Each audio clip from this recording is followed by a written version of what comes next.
South China Sea, 1875, aftermath of the Second Opium or Arrow War. The Emerald's captain, Charles Fitzgibbons, was a runt of a man who'd earned his commission through a family connection. He was incompetent in his position of authority and made mistakes at almost every turn. Collectively, the men loathed him. Months into their voyage, Fitzgibbons developed a case of cabin fever. Somewhere around Cape Horn, he emerged from his quarters, still in his nightgown, and in his delirium shot two of the crew. Fitzgibbons claimed they were minions of Lucifer before he was subdued. The men, already weary from the journey and suffering painful cramping from various vitamin deficiencies, decided to send Fitzgibbons to Davy Jones's locker. They received temporary relief in the form of retribution when his manacled body broke the water's plane. Afterward, a maelstrom erupted aboard the ship over the balance of power. Cutlasses were drawn and factions were nominated. The crew, now at the breaking point, were on the verge of complete chaos. Malcolm soon cooled them of their rage, and due to his prowess and proven capabilities in almost every regard, he was nominated for the position of the new captain, much to the chagrin of the first mate.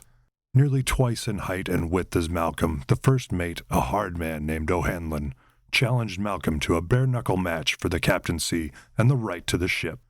O'Hanlon's hair was dark red, the color of cinnamon, and he had a braided beard. He took his shirt off and revealed a physique that looked like Raphael or Donatello might have carved it. He was a sight to behold. "He might be quick with the words, but let's see how quick he is with these," O'Hanlon said. With that, he lifted his hands, misshapen and the size of Christmas hams. "We're out of harm's way. No need to stir up trouble," Malcolm said as he slowly backed from the giant. "Let's go," O'Hanlon said, and put his hands up in the traditional Marquise of Queenberry style. Malcolm attempted to further reason with this behemoth, but to no avail. O'Hanlon had helped himself to a few servings of grog during the brief reign of chaos after the crew had dealt with Fitzgibbons, and this juggernaut would be soothed by no words. The first punch was telegraphed, and Malcolm avoided it. But even in his sorry state, O'Hanlon possessed the skills of an excellent pugilist. It had been rumored O'Hanlon had gone 65 rounds with Jem Mace. Of course, there were also rumors he had been the scion of a cattle baron back in the Americas, and that he had previously been a merchant marine during the American Civil War. Regardless, Malcolm had misjudged O'Hanlon's ability, and the second punch caught him on the shoulder. Malcolm was knocked to the ground from sheer force. "Where you going?" O'Hanlon said as Malcolm Crab walked away. "We're only just getting started," O'Hanlon added. O'Hanlon plodded forth and made a come-hither motion with his fists. Malcolm rose to his feet. He was numb from the blow. However, Malcolm was still agile and nimble.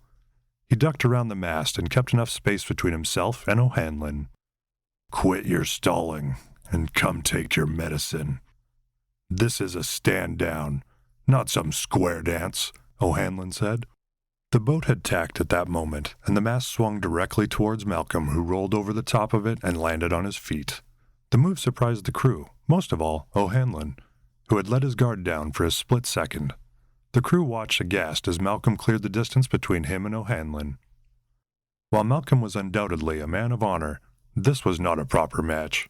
There was no referee, no judges, and the winner would not get his hand raised at the end. Malcolm spotted a rawhide mallet lying on the deck from when the crew had needed to tend to some carpentry. Malcolm picked it up and landed a solid shot to O'Hanlon's sternum. The sound resonated throughout the ship like a coconut being split open. O'Hanlon didn't even have time to let out an exclamation. He was unconscious before he hit the ground. His body crumbled, and when he awoke, he would have quite the bruise. A cheer erupted from the crew, who, like in the Arthurian legend, had just witnessed their king draw the sword from the stone. A minute or so later, Malcolm helped O'Hanlon onto his feet. "I'll swear my allegiance to you," O'Hanlon finally managed as the rest of the crew dispersed back to their stations.